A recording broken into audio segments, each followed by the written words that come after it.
Alors, dans cette vidéo, je vais vous montrer comment créer un diagramme circulaire.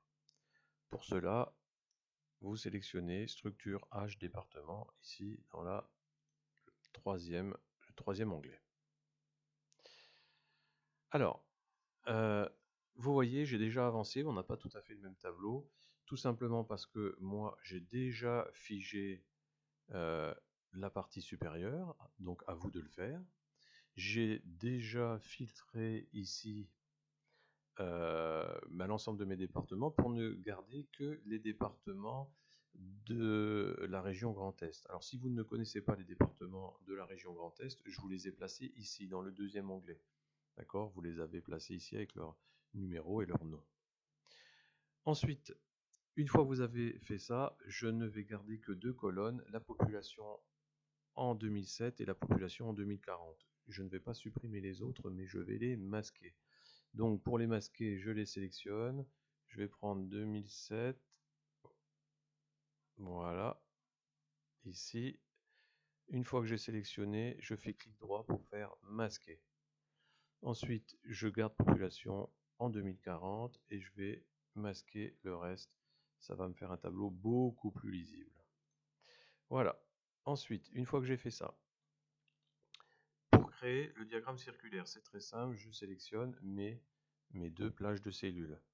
Insertion, ensuite secteur. On va prendre le premier, vous pourrez changer après. On voit visiblement que Excel a fait le travail et qu'il c'est plutôt réussi.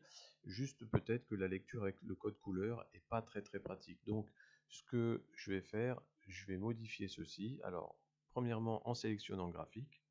Deuxièmement, je vais ajouter des étiquettes de données. Par défaut, les étiquettes de données sont les valeurs qui sont dans le tableau. C'est pas très lisible non plus, donc je sélectionne les étiquettes de données, je fais clic droit, je mets en forme et je désélectionne valeur pour prendre le nom de catégorie. De cette manière-là, ce sera beaucoup plus lisible. Voilà, je ferme et voici un affichage qui est quand même beaucoup plus sympa. J'en profite pour vous montrer que la Haute-Marne et la Meuse sont les deux départements les moins peuplés de la région Grand Est. Pour faire le graphique, mais pour 2040, c'est exactement la même chose, à la différence près que cette fois-ci, je ne vais pas sélectionner l'ensemble de ces cellules-là, puisque les 2007 seront prises avec. Donc moi, ce qui m'intéresse, c'est de prendre cet ensemble de cellules et cet ensemble sans prendre au milieu. Alors pour faire cela, j'appuie sur la touche CTRL et je sélectionne l'ensemble comme ceci. De cette manière-là, eh bien, j'ai bien sélectionné mes deux types de valeurs différentes.